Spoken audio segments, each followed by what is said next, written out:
성경 통독을 아주 열심히 하는 것이 느껴집니다.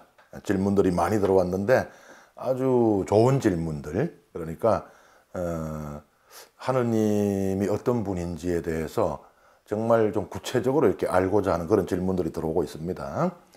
25번째 질문은 살인과 약탈에 관계된 질문인데요.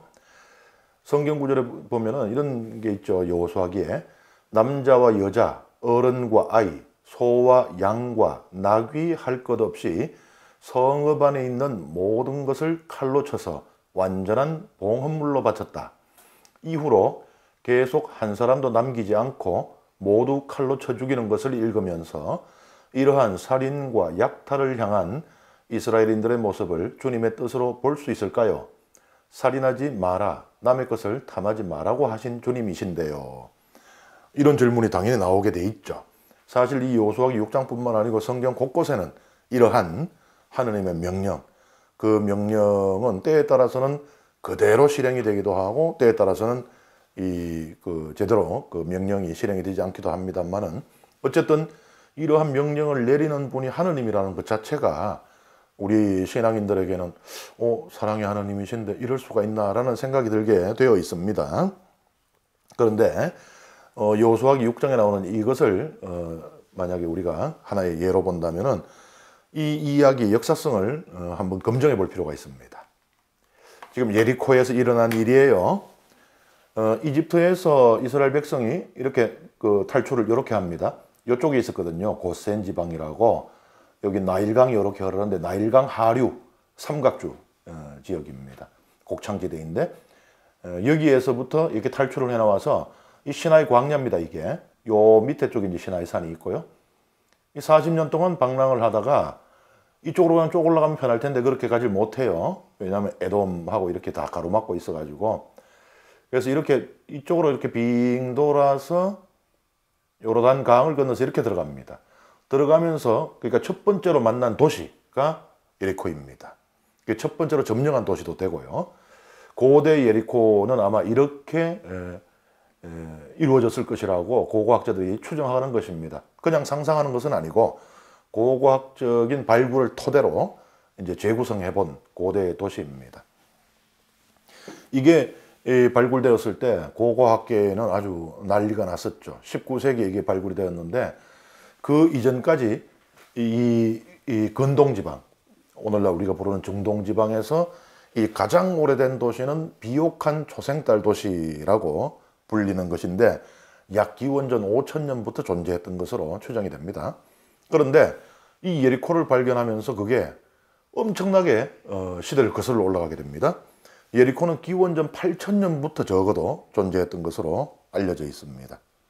그리고 그러니까 지금으로부터 약 10,000년 전인데 그럼 상상을 해보세요. 우리나라의 역사를 예를 들어서 대입을 해서 상상을 한다면 뭐 제대로 된 어떤 그 담장을 갖춘 집조차 존재하기 어렵던 거의 뭐 토굴 생활 내지 이런 것을 우리는 생각을 할 수가 있을 거예요.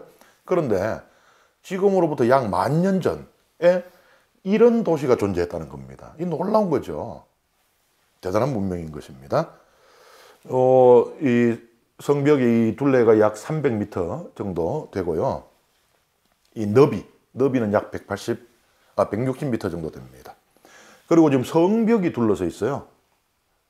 이 성벽은 두께는 약 1.8m에 달했던 것으로 보이고요. 높이는 3.5 내지 6m니까 거의 이 정도 같으면은 지금으로부터 약 10,000년 전이 아니고 중세 시대의 어떤 전쟁에서도 충분히 적을 막아낼 정도의 그런 이 성이 아니었겠는가 추정할 정도입니다. 고대에 이런 게 있었다는 것은 정말 놀랍죠. 이 문제가 되는 게 예리코 성을 어떻게 점령합니까? 성벽이 무너져요. 그죠? 하느님의 권능으로 저절로 무너집니다. 뭐 돌을 집어 던지고 창을 던지고 한 게 아니고 백성들은 나팔을 불면서 도운 것밖에 없어요. 그런데 성벽이 무너졌다라고 여호수아기는 기록을 하고 있습니다. 이 고고학자들이 이 추정하는 바와 같이 성벽은 존재를 했습니다. 그런데 문제는 뭔가 하면은 지금 이 출애굽은 학자들마다 의견이 조금씩 상이한 부분이 있습니다만은 기원전 15세기 혹은 13세기 요거 사이에 이루어졌다는 데 대해서는 의견이 모이고 있어요. 그래서 좀 더 이런 시기로 보는 사람들은 뭐 기원전 15세기, 좀 더 늦은 시기로 보는 사람들은 기원전 13세기로 본다는 이야기예요. 근데 문제는 뭔가 하면은 고고학자들이 조사한 바에 따르면요, 이 성벽이 무너지긴 무너졌는데 언제 무너졌는가 하면은 기원전 3000년 이전에 무너지고 다시 세워진 흔적이 없는 것입니다. 무슨 얘기예요? 이스라엘 백성이 이집트를 탈출해서 이 예리코를 갔을 때는 이미 예리코는 성벽이 없는 상태라는 것입니다. 무너뜨릴 성벽이 없다는 이야기예요. 그러면 이것을 어떻게 이해를 해야 되는가? 그냥 단순히 성경이 거짓말하네, 이렇게 받아들일 수 있는 문제가 아닙니다. 신학적인 이야기로 봐야 된다는 거예요. 거짓말이 아니고 신학적인 의도를 갖고 만들어진 이야기. 무엇을 말하기 위함이냐? 먼저 여호수아기의 이 소속을 알아봐야 돼요. 성경 안에서 신명기계 역사서라고 묶는 책들이 있어요. 거기에 속하는 게 여호수아기, 판관기, 사무엘기, 열왕기입니다. 요 책들을 신명기계 역사서라고 묶어요. 그러니까 신명기적인 신학을 공유하고 있는 책들이라는 말입니다. 신명기 신학은 무엇이냐? 신명기 신학이 언제 생겨나는가 하면요, 이스라엘 다 망한 뒤에 생겨납니다. 그 이제 망하고 포로로 유배 끌려가고 하는데 곰곰이 그런 생각을 하게 되는 거예요. 우리가 어쩌다 이 지경이 되었을까? 우리가 한때는 이 강대한 나라까지 되었었는데 어쩌다가 나라를 잃고 우린 다 포로의 몸이 되어서 어쩌다 이러고 있는가? 그러면서 우리가 하느님의 계명을, 하느님의 율법을 지키지 않았기 때문이구나. 신명기, 그 안에 하느님의 이 계명의 정수가 들어있잖아요. 그것을 지켰어야 되는데 그것을 못 지켜서 그렇구나. 그리고 그 책임은 가장 우선적으로 우두머리들에게 있다.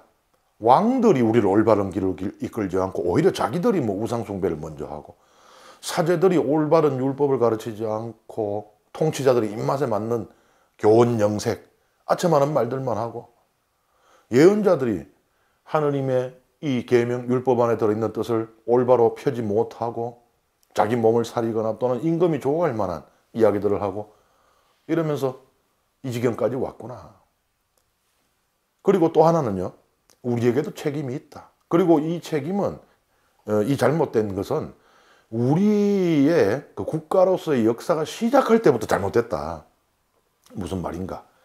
우리가 가나안 땅에 들어와서 나라를 만들었지 않느냐. 이스라엘이 건국이 되거든요. 근데 그때는 이미 가나안 땅에는 가나안인들이 있습니다. 그죠? 여러 민족들이 있습니다. 각자 자기들의 신을 섬기는, 우상 숭배를 하는 이방인들. 그들하고 섞여 살았던 거예요. 섞여 살면서 피도 섞이고 그러면서 자연스럽게 그들의 신도, 종교도 들어오게 되고 그러면서 우상 숭배도 하게 되고, 이러한 모습들, 예를 들어서 신명기계에 속하는 이 열왕기에는 보면요, 이 다른 역사서들이 있습니다. 역대기라든지 이런. 여기에 보면은 이 역대기에는 나오지 않는 솔로몬 임금의 모습이 나오죠. 이집트의 공주를 왕비로 맞아들이고, 거기까지는 역대기도 나와요. 우리가 열왕기하고 역대기 읽어보면은 비슷한 역사가 왜 이거 두 번 반복되지 이런 생각이 들 정도예요. 근데 결정적으로 다른 점들이 있는데, 예를 들면은 거기에 보면은 이 신명기계 역사서가 말하고 있는 솔로몬은 그냥 이집트 공주를, 역대기는 정략 결혼을 그냥 했다라고 이야기를 하는 거예요. 그래서 이제 막 서로 죽이고 이제 뺏기고 뺏고 싸우지 않기 위해서 이 혼인을 통해서 평화를 구축하고자 했던 이야기를 하고 있는데, 열왕기는 다른 이야기를 하고 있어요. 거기에 보면은 이집트 공주를 왕비로 맞아들이고는 그 왕비의 신을 함께 섬겼다라고 묘사가 되고 있습니다. 그 말하자면 이집트 신상이 어디 세워지는가 하면 예루살렘 성전 안에 세워집니다. 그런데 역대기에는 보면은 저 멀리, 그러니까 예루살렘 성전, 하느님께서 계신 그곳이 아니고 저 멀리 하고, 그래 네가 너들 나라 신을 섬기고 싶겠지, 그래 너는 가서 섬기고 와라, 난 안 갈게. 근데 열왕기는 안 그렇습니다. 우리가 솔로몬 이러면 지혜의 임금, 하느님께 백성을 올바로 당신께로 이끌 수 있는 지혜를 청한 임금, 이래 생각하지만 이 신명기계 역사서 안에서의 솔로몬은 그도 죄인입니다. 자기가 앞장서서 우상 숭배를 했던 이런 식인데, 이 시작은 어디서부터 가느냐? 나라가 세워질 때부터. 우리가 나라를 세울 때 이 땅의 우상에 씨를 말렸어야 한다. 그건 뭐예요? 이 땅에 살고 있던 그 우상 숭배를 하는 가나안인들을 다 쫓아내든지 죽이든지 했어야 된다. 근데 그냥 같이 살다 보니 우리도 물들고 마치 이 오염되듯이 그렇게 해서 거기 대를 이어서 흘러내려오니 결국은 하나님 신앙에서 완전히 벗어나게 되고 그 결과가 나라의 멸망과 우리의 포로 생활이다. 이런 생각을 하게 된 거예요. 이게 신명기의 역사서의 신학입니다. 여호수아기는 거기 속해 있다고 말씀드렸잖아요.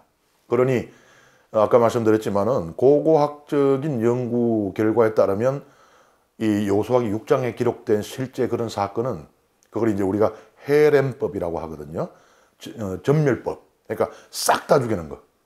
그 헤렘이 실제로는 일어난 적이 없다고 봐야 됩니다.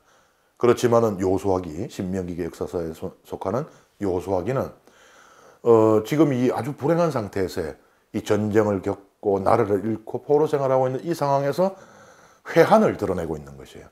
그때 우리가 여호수아를 따라서 예리코를 점령할 때 우리가 이 모든 이들을 다 죽였어야 했는데 라는 그런 이제 후회를 담고 있는 그런 그 이야기라고 보아야 합니다.